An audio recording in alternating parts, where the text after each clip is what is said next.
వారి ఎంత హింసించిన మరి దీని సాదృశ్యం ఏంది? మనం ఆరాధిస్తున్నాం, ప్రతిదినం దేవుని ప్రార్థిస్తున్నాం. మన ప్రవర్తన ద్వారా, మన మాట ద్వారా, మన చూపు ద్వారా ప్రభువును ఒక దొంగ ఏమంటున్నాడంటే ఎడమ పక్కన ఉన్నటువంటి దొంగ, నీవు నిజముగా దేవుడు అయితే తనని దూషించే పరిస్థితిలో ఉన్నాడు. నిజముగా నీవు దేవుడు అయితే నిన్ను నువ్వు రక్షించుకొని నిన్ను నువ్వు కాపాడుకొని మమ్మలను కూడా కాపాడవచ్చు కదా అని. ఒక మనిషిగా ఈ భూలోకం వచ్చింది కాబట్టి తన బాధ్యతగా తన తల్లిని తండ్రిని మరి తనకున్నటువంటి సహోదరుల పట్ల ఎంత ప్రేమ గౌరవం కనబరిచిందో ఆనాడు 2,000 సంవత్సరాల క్రితం మనం చదువుకున్న ఈ బైబిల్ ఎన్నో ఉన్నాయి యేసయ్య గురించి. మరి ఆ మూడో మాటగా దేవుడు పలికిన మాట, ఇదిగో నా తల్లి విరగాడు చేసినప్పుడు ఒక దొంగ ఏమంటున్నాడంటే ఎడమ పక్కన ఉన్నటువంటి దొంగ, నీవు నిజముగా దేవుడు అయితే తనని దూషించే పరిస్థితిలో ఉన్నాడు.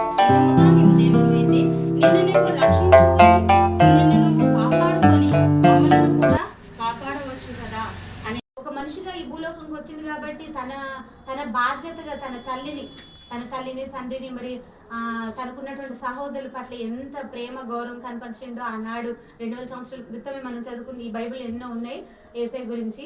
మరి ఆ యొక్క మూడవ మాటగా దేవుడు పలికిన యొక్క మాట, ఇదిగో నా తల్లి ఏలీ ఏలీ లామా సబక్తాని బిగ్గరగా కేక వేశాను. మత్తయి సువార్త 27వ అధ్యాయము 46వ వచనము. ఆ మాటకు నా దేవా నన్నెందుకు చేయి విడిచితివి అని అర్థము. జ్ఞానము మాట ఆయనకు హింస. జనరల్ గా దేవుడు యొక్క శిలువ మీద పలికిన ఉన్న విధానాన్ని బట్టి 6 గంటలు దేవుడు యేసు ప్రభు వారు శిలువ మీద ఉన్నారు.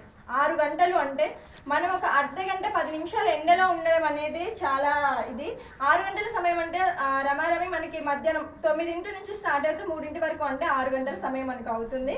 సో ఆ సమయంలో ఉన్నప్పుడు ఇప్పుడు మనం మాట్లాడలేని స్థితిలో ఉన్నప్పుడు మాట్లాడకపోయినా మన సిచ్యువేషన్ బట్టి ప్రతి ఒక్కరు అర్థం చేసుకోగలుగుతారు.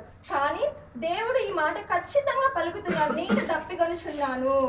ఆయన 33.5 సంవత్సరాల జీవిత చరిత్రలో 3.5 సంవత్సరాలు ఎన్నో ఆశ్చర్య సమాప్తమైనది అని మనం చూపించినట్లయితే తండ్రి తనకు అప్పగించిన పని సంపూర్తి చేసి సమాప్తమైనదని పలికారు.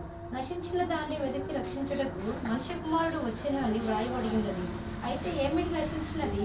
ఆనాడు ఆదాము దీనిని తండ్రి అయిన దేవునితో కుమారుడైన యేసు పలుకుతున్నారు. నీ చేతికి నా ఆత్మను నా ప్రాణమును ఎవరూ తీయలేదు. ఆయన అంతటా ఆయన తన ఆత్మను అప్పగిస్తున్నారు. ఆయన ఎందుకు చనిపోవాలి అని చాలా మంది ప్రశ్నిస్తుంటారు. సర్వపాప పరిహారార్థం రక్త ప్రోక్షణం భవిష్యం